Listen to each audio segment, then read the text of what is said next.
வணக்கம். இது உங்கள் சிவி ஜோன். சொல்லணும் எப்படி இருக்கீங்க? இப்போ பார்த்தீங்கன்னா ஒரு தரமான சம்பவம் அதை பார்த்த உடனே நம்மளுக்கு எப்படியா இந்த மனுஷன் இப்படிலாம் யோசிக்கிறாருன்னு நம்மளுக்கு ஒரு பயங்கரமாக இருக்குது, தோணுது. ஒன்றும் புரியல.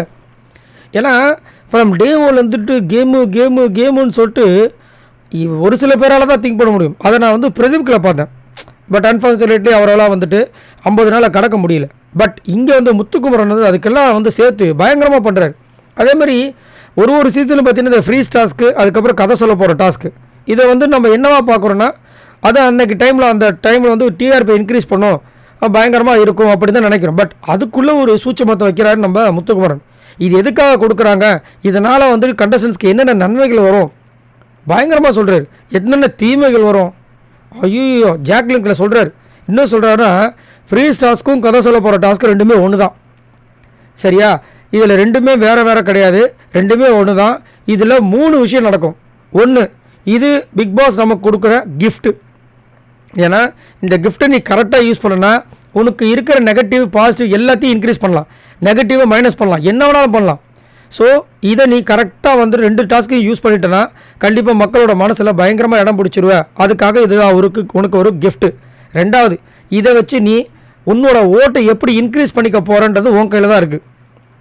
இப்போ நான் வந்து நார்மலாக ஒரு கதை சொல்ல போகிறேன். அந்த டாஸ்க்கை வந்துட்டு நான் சொல்கிற விதத்தில் நிறைய பேரை டச் பண்ணுற மாதிரி நான் பேசிட்டேன் அப்படின்னா எனக்கு ஆட்டோமேட்டிக்காக இன்க்ரீஸ் ஆகும் ஓட்டு. ஸோ நான் சொல்ல போகிற விதத்தை வச்சு தான் எனக்கு அந்த கதை சொல்ல போகிற டாஸ்கில் வந்துட்டு நடக்க போகுது. அதேமாதிரி ஃப்ரீஸ் டாஸ்கில் என்ன யாரையாவது வந்து யாராவது என்னை திட்டினாலோ இல்லை என்கிட்ட போகும்போது நீங்கள் நல்லா பத்திரமா பார்த்துக்குங்க அப்படி சொன்னாலோ அதன் மூலமாகவும் நம்மளுக்கு ஓட்டு இன்க்ரீஸ் ஆகும். ஸோ இதை மைண்டில் வச்சுக்கணும். அடுத்தது 3வது விஷயம், இந்த டாஸ்க்கு உன்னோட நெகட்டிவ், நான் ஆல்ரெடி சொன்ன பார்த்தீங்களா, உன்னோட நெகட்டிவ் பாசிட்டிவ் இது ரெண்டுத்தையுமே வந்து சரி பண்ணிக்கவும் யூஸ் பண்ணிக்கலாம். நெகட்டிவை வந்து சரி பண்ணிக்கலாம், பாசிட்டிவை வந்துட்டு இன்க்ரீஸும் பண்ணிக்கலாம். இப்போ நம்மளுக்கு வந்து நம்ம அன்ஷிதா கதை சொல்ல போகிற டாஸ்க்கே ஒரு விஷயத்த சொன்னாங்க, உடனே அன்ஷிதாக்கு என்னென்ன கெட்ட பேர்கள் இருந்துச்சோ அப்படியே மாறிச்சு, வேறு மாதிரி மாறிச்சு. ஸோ அவ்வளோ பெரிய பவர்ஃபுல்லான டூல் தான் இந்த 2 டாஸ்க்குன்னு சொல்லிட்டு அதை அப்படியே டீகோட் பண்ணுறாரு. வேறு மாதிரி இருக்குது. உண்மையிலே நான் இது வரைக்கும் இந்த பிக் பாஸ் சீசனை ரிவ்யூ பண்ணதுலேயே இது ஃபர்ஸ்ட் டைம் இந்த மாதிரி ஒரு ஜீனியஸான ஒரு மூலக்காரரை இப்போ தாங்க ஃபர்ஸ்ட் டைம் பார்க்குறேன். நீங்கள் உங்களோட கருத்துக்களை சொல்லுங்கள். உண்மையிலே இந்த மாதிரி வந்து முத்துக்குமரன் பேசுகிற விஷயங்கள்லாம் பார்க்கும்போது பிரமிப்பாக இருக்குது.